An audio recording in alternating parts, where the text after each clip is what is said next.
Hello, dear friends. My name is Jai, and it is a beautiful morning here where I am in Ubud in Bali, sitting here just at the edge of my balcony, the beautiful sounds of nature around me, as you might be able to hear in the background, and setting a little bit of a new intention for today, being Sunday, and that is with this idea to show up every Sunday and to share on a different topic.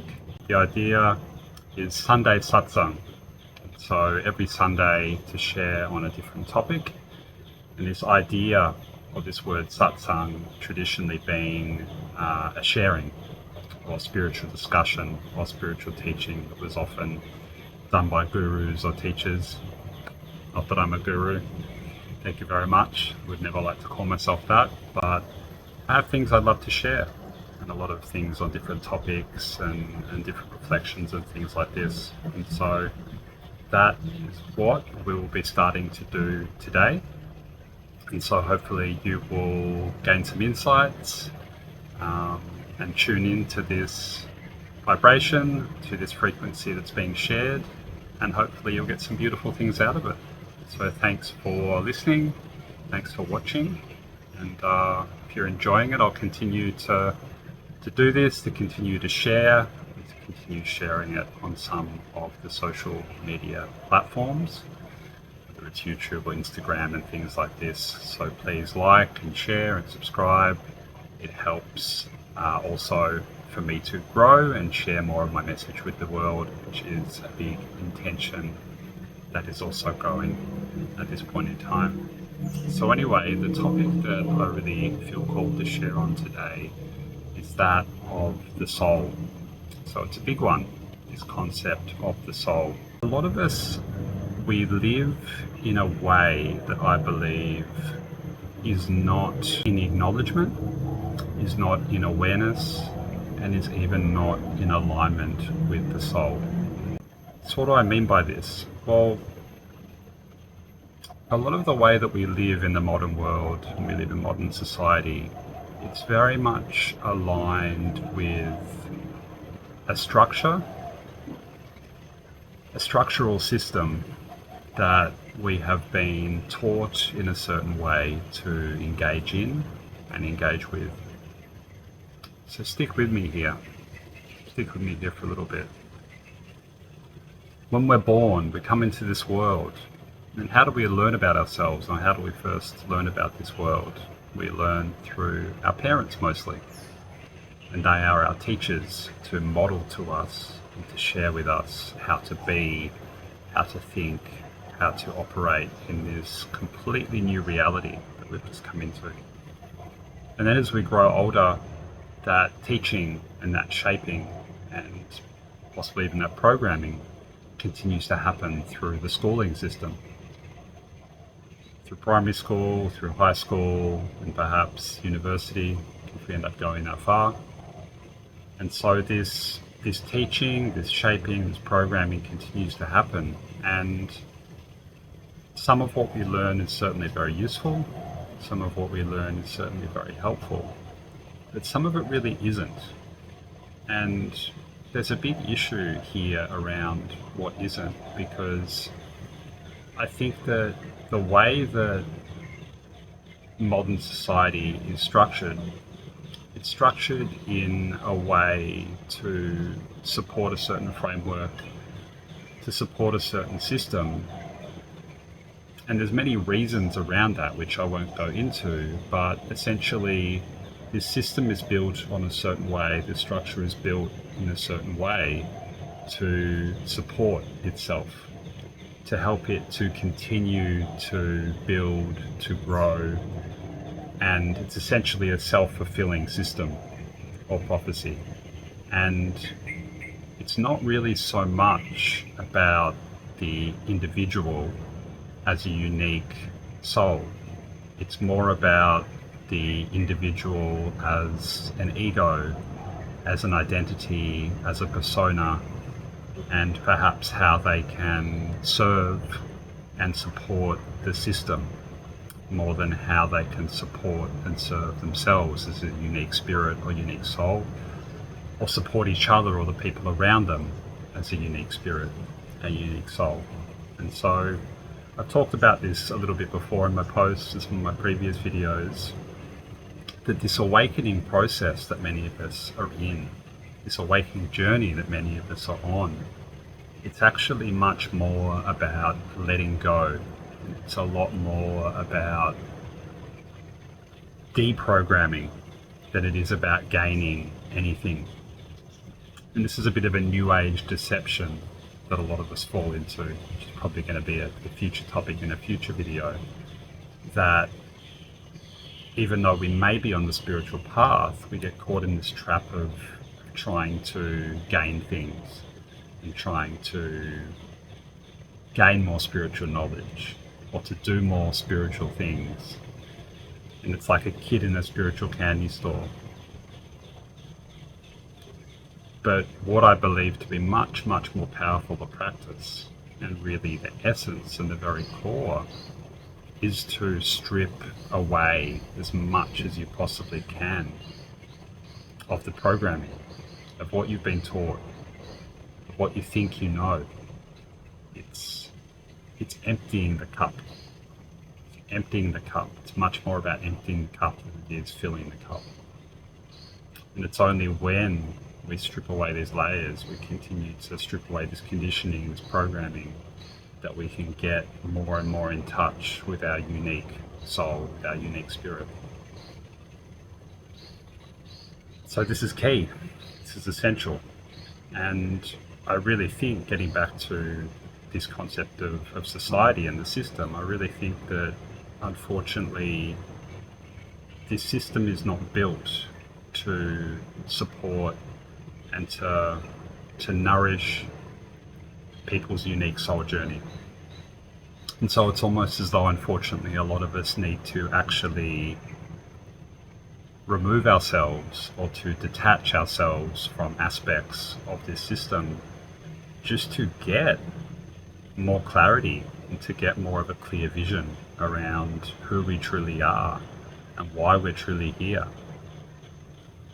I mean, you know this, we're not taught these things in school, at least not a school that I went to or that I'm aware of. You know, we're taught about things like, you know, mental knowledge, whether it's through practical English or mathematics or sciences, you know, all these practical tools, education, knowledge. It's not teaching us, none of this education is teaching us about understanding that we're spiritual beings having a human experience, discussing this much greater picture that we're part of, not just as an individual, not just as an egoic identity. For example, me as Jai, that works a job, that has so-and-so family members, that does this identification with the persona and the personality, and a lot of meaning and a lot of identification is given to us and is taught to us through this system to kind of tell us that that's what we are, and even that that's all we are. We're not really taught that we are something else. We're not really taught that we are more than that we are much more, that we might be more than just this identity, I, Jai, or I, John, or I, Sarah. You know, that we're something more beyond this role and this persona and this identity that society teaches us to be. And that even extends beyond as well an understanding of who we might be beyond this lifetime, starting to look at karmic teachings and karmic aspects. Because if we truly want to believe that we are souls, then we start to also think about and potentially acknowledge that we're not just here for one lifetime. We've been here for many lifetimes, and we're perhaps here for many more lifetimes. So this is this idea that as souls, the earth is a school. So in the grander scheme of things, this life on the earth is a school for the soul. And that we come here to learn, and we come here to remember the truth of who we are. And we come here to work on the karma, perhaps, that we've accumulated from previous lifetimes. And you don't have to believe this. You don't have to believe this. A lot of ancient cultures do believe this. A lot of very wise ancient mystery schools in many different cultures believe this to be true. In fact, the majority of cultures, if we're to go back beyond sort of the industrialized world, believe this very much to be true. That it's something that we've moved away from in the modern world. It's something that we've forgotten. So once again, you don't have to believe this, but I've certainly found that on my journey, it makes sense. It actually makes a lot of sense for me that I am a soul, or that I have a soul, and that part of being here, in fact, maybe even the most important thing about being here, is for me to actually recognize my soul, to understand who I am as a spirit and a soul, and why I'm here beyond just my identity as Jai, as a person in this lifetime. You know, trying to make money, trying to work a job, trying to do things, you know, for those purposes. As I've gotten older, really starting to connect more and more with, and starting to prioritize more, you know, beyond perhaps what's just happening here as my identity, as a person, as an ego in this lifetime, and starting to look beyond that to my soul's purpose, not just in this lifetime, but beyond, maybe into multiple lifetimes. Asking myself, why am I really here? Why am I really here?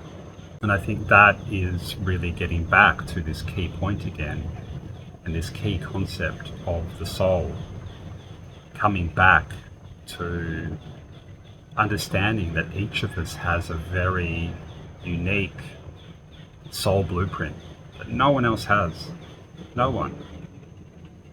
And this is beyond the personality, it's beyond everything. And connecting to that as much as we can, prioritizing connection to the spirit, connection to the soul, and perhaps even above all else, and starting to ask and starting to question, why am I here? Even asking spirit, asking source, asking God, whatever you want to call it, to start to show you, to start to connect more and more with why you're here, surrendering to spirit and to surrender to your soul's calling. It might end up being something that is completely against the odds of what you've been taught, completely against the odds of society. And this is why it takes great strength, it takes great courage to follow the soul's path. Following the spirit and the soul's path in this lifetime, it's very much against the grain. It's not that there aren't people doing it, but I think that a lot of people are quite lost. A lot of people are living their lives more according to what others are telling them, or how others tell them to live, rather than following their own unique soul's calling.